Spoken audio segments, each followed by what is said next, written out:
IPL এর সবচেয়ে senior খেলোয়াড়ের পা ছুঁয়ে প্রণাম করছেন সবচেয়ে কনিষ্ঠ খেলোয়াড়। মাঠের বাইরে ৪৩ বছর বয়সী ধোনির প্রতি এমন শ্রদ্ধাবোধ দেখানো বৈভব কিন্তু মাঠের খেলায় সম্পূর্ণ বিপরীত রূপ ধারণ করেন। মঙ্গলবার রাতেই ধোনির চেন্নাইয়ের বোলারদের উপরে রীতিমতো শাসন চালিয়েছেন এই কিশোর। বৈভবের বিনয়ে মুগ্ধ হয়েছেন অনেকেই। শুধু মোস্ট সিনিয়র আর জুনিয়র নয়, ধোনির সাথে আরও একটা পরিচয়ে যুক্ত বৈভব। সূর্যবংশীর জন্মস্থান বিহারে।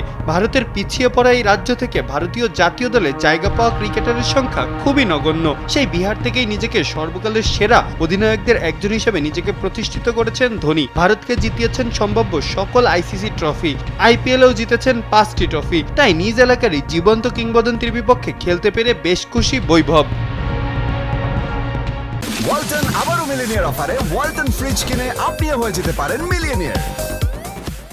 ম্যাচ প্রেজেন্টেশনে সূর্যবংশী জানালেন, ধোনি যেহেতু বিহার থেকেই উঠে এসেছেন তাই তার জন্য সে অবশ্যই আইডল। আর ধোনি তো পুরো ভারতেই এক অনুপ্রেরণার নাম। সে যা অর্জন করেছে তা আর কেউ করতে পারেনি। এমন শ্রদ্ধাবোধ থেকেই হয়তো আইডলকে প্রণাম করলেন তিনি। ধোনির পর বিহার থেকে ভারতীয় জাতীয় দলে আলোড়ন তোলার মতো ক্রিকেটার এসেছিলেন এক ঈশান কিষান। এরপরই 14 বছর বয়সে বিস্ময় নিয়ে হাজির হন বৈভব। আইপিএলে অভিষেক করেছিলেন ছক্কা মেরে, শেষ করলেন ঝড়ো 50 দিয়ে, মাঝে হাঁকিয়েছিলেন একটা বিস্ফোরক সেঞ্চুরিও। মাত্র 7 ম্যাচে ছক্কাই মেরেছেন 24টা। আইপিএলের এক আসরে 20 বছরের কম বয়সীদের মধ্যে যা যৌথ সর্বোচ্চ। সব আলোচনার কেন্দ্রবিন্দুতে নিয়ে এসেছেন তিনি নিজেকে। বিহার থেকে উঠে এসে আইপিএলের মতো বৈশ্বিক আসরে নিজেকে মেলে ধরেছেন তিনি। তবে তার যাত্রাটা তো মাত্র শুরু।